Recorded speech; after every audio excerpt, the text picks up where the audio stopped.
Lecture number 18, Part 1, Equations of Motion. Assalamu alaikum warahmatullahi wabarakatuh. Welcome to online class of physics. This is lecture number 18, Part 1. The chapter which we are doing is kinematics. Today we are going to study about the equations of motion. हरकत से मुताल्लिक जो equations होती हैं उनके मुतालिक आज हम जो है वो मुताला करेंगे, उनकी स्टडी करेंगे कि इन इक्वेशंस को हम कैसे ड्राइव कर सकते हैं. There are three equations of motions.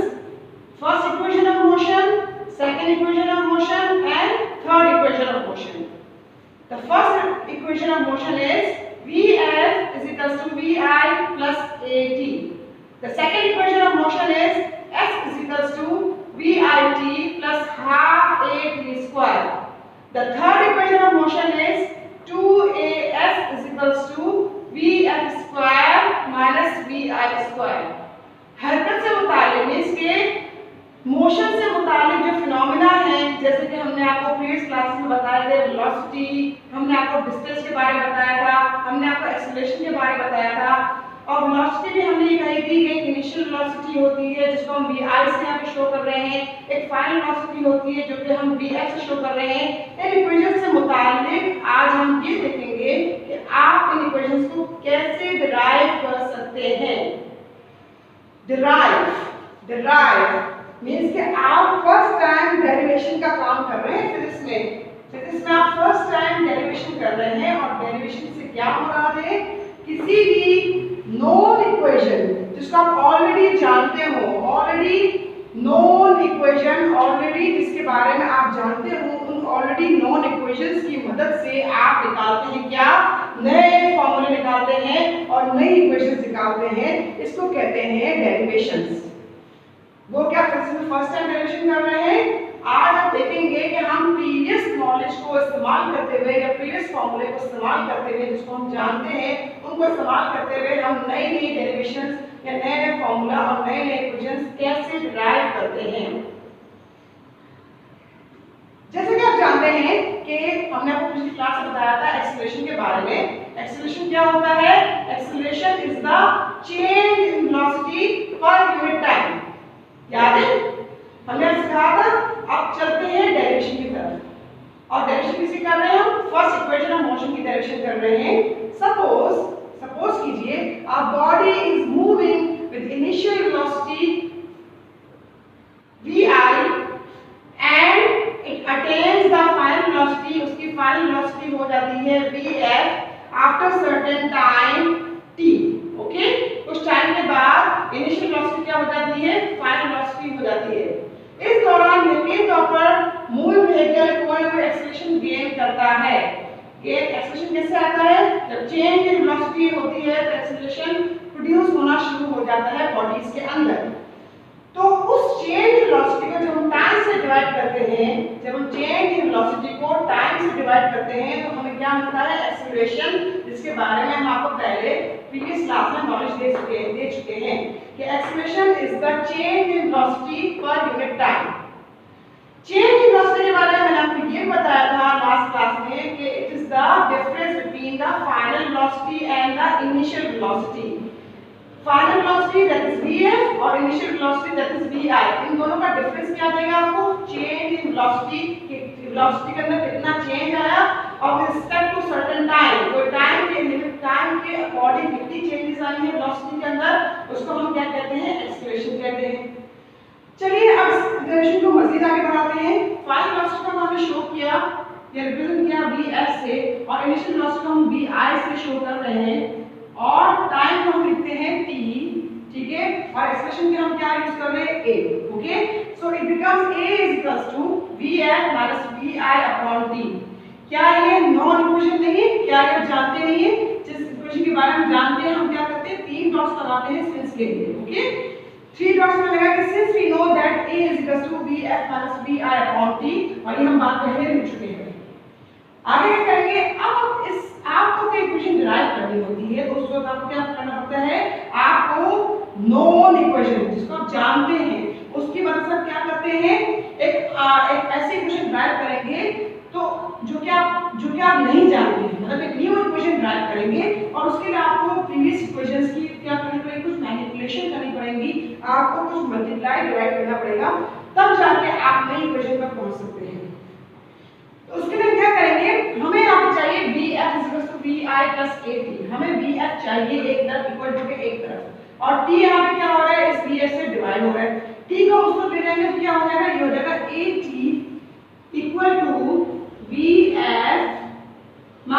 - Vi। अब क्या हुआ, ये हमारे पास Vf - Vi और हमें T हो जाएगा, मतलब आगे ये हो गया At। हम यूं लिख सकते हैं इसको Vf = Vi + At, लिख सकते हैं। कैसे, हमें क्या किया इसके बारे में मैं बताना चाहूंगी। हमने यहाँ पे ये काम किया है कि हमने ये जो Vi था वहां से क्या हो गया, प्लस हो गया। कैसे प्लस हो गया,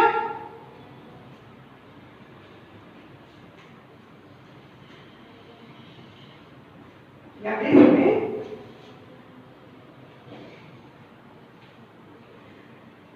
जब Vi वहां जाएगा तो क्या हो जाएगा, प्लस हो जाएगा। At एक तरफ, ठीक है, और ये Vi वहां से क्या हो जाएगा, प्लस हो जाएगा, ठीक है, और इक्वल टू अपनी जगह बरकरार है और Vi भी अपनी जगह बरकरार है, सही है ना। तो इसका मतलब क्या हुआ कि ये Vi इस Vf से क्या होगा, Vf से माइनस हो रहा था, हमें Vf को आइसोलेट करना है, अलग करना है, क्योंकि हमें ड्राइव करना है Vf = Vi + At। तो सिंपल तरीका है, ये माइनस Vi है, वहां जाके क्या हो जाएगा, प्लस Vi, इक्वल टू दोस्तों जाएगा तो क्या हो जाएगा, प्लस Vi। तो अब हम क्या कर सकते हैं, आप देख सकते हैं कि हमारी ड्राइव इक्वेशन हासिल हो चुकी है। मैं सकता कि आपने उसको दोबारा डिराइव करना है, Vf = Vi + At।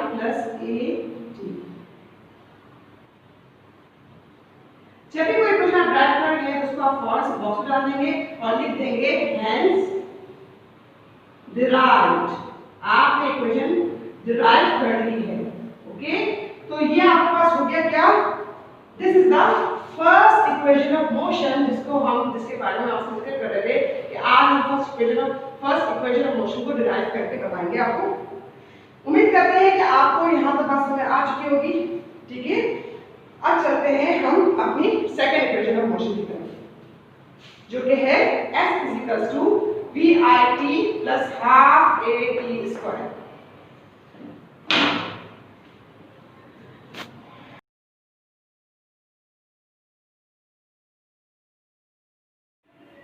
Now we will do the second equation of motion. The second equation of motion is F = VIT + ½ AT². Again, we are deriving the equation from any of the known equation. इस equation के बारे में आप previous class में पढ़ चुके हैं कि आपको याद होगा, हमने आपको पढ़ाया था velocity equal to S/T। Remember, अगर मैं एवरेज वेलोसिटी की बात करूंगी तो मैं क्या लगा दूंगी, यहाँ पर लगा दूंगी एवरेज AB, ठीक है ना। तो AB = डिस्टेंस, मतलब velocity, average velocity = distance upon time. अगर मैं डिस्टेंस को यहीं पे रख दूं तो एवरेज वेलोसिटी को मैं टाइम से मल्टीप्लाई कर सकती हूं, तो हमारी इक्वेशन बन जाएगी ये distance equal to average velocity into time, सही है ना। अच्छा, एवरेज वेलोसिटी के बारे में हम पहले बता चुके थे कि जितनी भी वेलोसिटीज हैं उसको आप ऐड कर लीजिए, और फिर जितने भी आपका टाइम है, ये जितनी भी नंबर ऑफ ऑब्जर्वेशंस हैं, आपको पता है एवरेज का तरीका क्या होता है कि आप जितनी भी जो टॉप पे वैल्यूज होती हैं उनकी ऑब्जर्व वैल्यूज को आप नीचे लिखते हैं। यहाँ पे आपको दो वेलोसिटीज दी हुई है, एक इनिशियल वेलोसिटी दी हुई है, एक फाइनल वेलोसिटी दी हुई है। दो वेलोसिटीज दी हुई है तो आपने इसको डिवाइड बाय 2 कर दिया, जब आपने इसका डिवाइड बाय 2 कर दिया तो आपको इसकी आ गई एवरेज वेलोसिटी आ गई। When you get the average velocity, जब आपको एवरेज वेलोसिटी मिल जाती है तो आप क्या करेंगे, आपको इसकी वैल्यू को सब्स्टिट्यूट करना है किसमें, इक्वेशन नंबर 1 में। डेरिवेशन का सिलसिला ऐसा ही होता है कि किसी भी नॉन इक्वेशन की मदद से, जो आप इक्वेशन जानते होते हैं उसकी मदद से आप डिराइव कर रहे होते हैं दूसरी इक्वेशन को, तो आपको सब्स्टिट्यूट करना पड़ता है। मिसाल के तौर पर एवरेज वेलोसिटी की वैल्यू क्या है, VI + VF/2। तो इसको आप कहाँ पुट करेंगे, इसको आप इसमें पुट करेंगे इक्वेशन नंबर 1 में। तो मैं लिखती हूं substituting equation number 2 in equation number 1, सही ना। इक्वेशन नंबर 1 में जब आप इसको पुट किया तो क्या हो गया, आपके पास ये हो गया S = एवरेज वेलोसिटी की वैल्यू क्या है, VI + VF/2 और इनटू T अपनी जगह पर बरकरार ही रहा, सही है। अब हम जानते हैं इक्वेशन ऑफ मोशन में हमने आज ही की क्लास में पढ़ा था Vf = Vi + At। याद है? इसी इक्वेशन को हम इस्तेमाल करेंगे, कहां पे सब्स्टिट्यूट करेंगे? इस Vf की जगह पे। मैंने इसको रेड मार्कर से इसलिए पॉइंट आउट किया है ताकि आप इसको वास्तव में समझ सके। देखिए, हमने आपको बताया कि आपने ये इक्वेशन जो ड्राइव की है इसको हमें नंबर 3 दे दिया था, ठीक है ना। इसको जब नंबर 3 दिया था, आप इसको 3 को ही कंटिन्यू कर रहे हैं, लिहाजा हम 3 को कंटिन्यू कर रहे हैं, तो हमारे पास जो स्टार्टिंग इंफॉर्मेशन क्या है वो x = ठीक है, फिर क्या है vi अपनी जगह पे लिखा हमने, vf अपनी जगह पे रखा और 2 अपनी जगह पे रखा है हमने। अब इस vf की जगह पर क्या करने जा रहे हैं, हम फर्स्ट इक्वेशन ऑफ मोशन डाल रहे हैं ताकि क्या हो सके, ताकि हम सेकंड इक्वेशन ऑफ मोशन को ड्राइव कर सकें। तो सेकंड इक्वेशन ऑफ मोशन को ड्राइव करने में हम क्या करेंगे, मजीद सी बात करते हैं। You can see here s = अब ये क्या है, ये कर्ली ब्रैकेट के अंदर मैंने चीज भी डाली है कि आपके पास ये vi पहले से मौजूद था, इस vf की जगह पर मैंने फर्स्ट इक्वेशन ऑफ मोशन डाल दी और इसके बाद मैंने कर्ली ब्रैकेट से डाला है ताकि पहले हम इसको सॉल्व करें, फिर इसके बाद जो है वो आगे की चीजों को सॉल्व करेंगे। तो लिहाजा पहले जब ग्राउंड ब्रैकेट को सॉल्व करते हैं, ये भी हम मैथ से पढ़ चुके हैं, तो यहाँ पे क्या हो जाएगा, ये हो जाएगा 2vi, कैसे vi + vi कितना हो जाएगा 2vi और प्लस at, ठीक है। और अब हमारा कर्ली ब्रैकेट खत्म हो जाता है, अगर ये कर लेते हैं तब भी काफी, क्योंकि हमने ये कर्ली ब्रैकेट लगाया इस वजह से कि ये जो ब्रैकेट है इसको सॉल्व करना था। देखिए यहाँ पे 1 है, 1 vi, ये है 1 vi में सॉल्व होकर क्या हो गया 2 vi हो गया, मगर at तो vi में सॉल्व नहीं होगा ना, ये आप सब मैथ से पढ़ चुके हैं और अभी भी आप आगे मैथ से पढ़ेंगे। तो लिहाजा आपके पास ये आ गई 2vi + at/2 और अभी इसको t से मल्टीप्लाई करना बाकी है। अब जब t से मल्टीप्लाई करेंगे तो ना सिर्फ इस टर्म को t से मल्टीप्लाई करेंगे बल्कि इसको भी t से मल्टीप्लाई करेंगे, तो क्या हो जाएगा, आपके पास ये हो जाएगा s = 2vi ठीक है। इस t को हमने से मल्टीप्लाई किया 2vi हो गया, प्लस अब ये a है, अच्छा अब ये सेम वेरिएबल्स है t और t, इनकी पावर क्या हो जाएंगी आपस में, when variables are same and they are multiplied with each other their powers are added, तो ये हो जाएगा t², कैसे +1 और +1, ये आपस में बेसिस मल्टीप्लाई हो रही है, when basis are same their powers are added, तो हमने क्या कर दिया +1 और +1 कितना हो गया +2 हो गया और 2 अपनी जगह पे बरकरार ही रहा। आगे चलते हैं। अब आप देख सकते हैं ये 2 जो है ये 2vi के साथ अपॉन में 2 है और at² के साथ भी अपॉन में 2 है, इसका मतलब ये है कि 2 इसके साथ भी है 2 इसके साथ भी है, तो हम क्या कर देंगे 2vi t/2 plus at² upon 2। अब ये 2 इस 2 से कैंसिल हो सकेगा तो कितना हो जाएगा, ये हो जाएगा x = vi t प्लस अब ये 1/2, ये यहाँ पे क्या है, आप अंडरस्टूड 1 है कि नहीं, जब कोई भी नेगेटिव नंबर नहीं आ रहा होता वो 1 होता है, तो ये हो जाएगा ½ at²। तो ये आपके पास आ गई क्या, second equation of motion. Is it clear? और आपके पास जब भी कोई इक्वेशन ड्राइव कर गए तो आप फौरन से इसको बॉक्स में डाल के लिख दीजिएगा हेंस डिराइव्ड, आपने डेरिवेशन कर ली मुकम्मल। ओके गर्ल्स, तो यहाँ तक आपको बात समझ आ गई होगी यकीन तौर पर। ये हमारे पास एक नॉन इक्वेशन की मदद से ही, मतलब कि जो इक्वेशन जानते थे उसी की मदद से हमने अपनी दूसरी इक्वेशन ड्राइव कर ली। तो आज का आपको होमवर्क होगा, आपको अपने रजिस्टर्स के अंदर जो आज के लेक्चर का जो फर्स्ट इक्वेशन जो मैंने समझाई थी वो और सेकंड इक्वेशन ऑफ मोशन समझाई थी वो, इनको अपने रजिस्टर में लिखना है। आप क्लिप को पॉज करके उसको आप जो है फोकस करके अपने रजिस्टर में इस तरह से साफ सुथरा काम मेंशन करेंगे। और इसके अलावा मैं आपको जो है आप देख सकते हैं किस तरह से काम मेंशन करना है।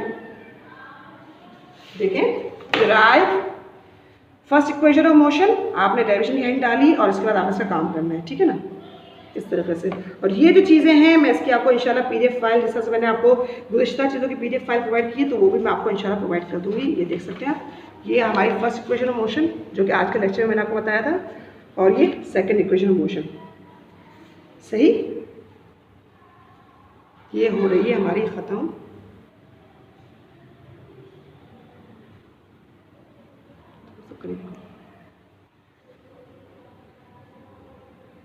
इसकी मैं आपको इंशाल्लाह PDF फाइल भी प्रोवाइड कर दूंगी ताकि आप आसानी अपने काम को मुकम्मल कर सकें। और बोर्ड पे भी सब चीज़ें लिखी हुई हैं और आपको क्लिप भी दिखा दी है, तो उम्मीद करते हैं कि इंशाल्लाह आप अपने काम को इसी तरीके से अच्छे से मुकम्मल करेंगे। अब नेक्स्ट क्लास में हम आपको थर्ड इक्वेशन ऑफ मोशन के बारे में बताएंगे। तब तक के लिए अल्लाह ने के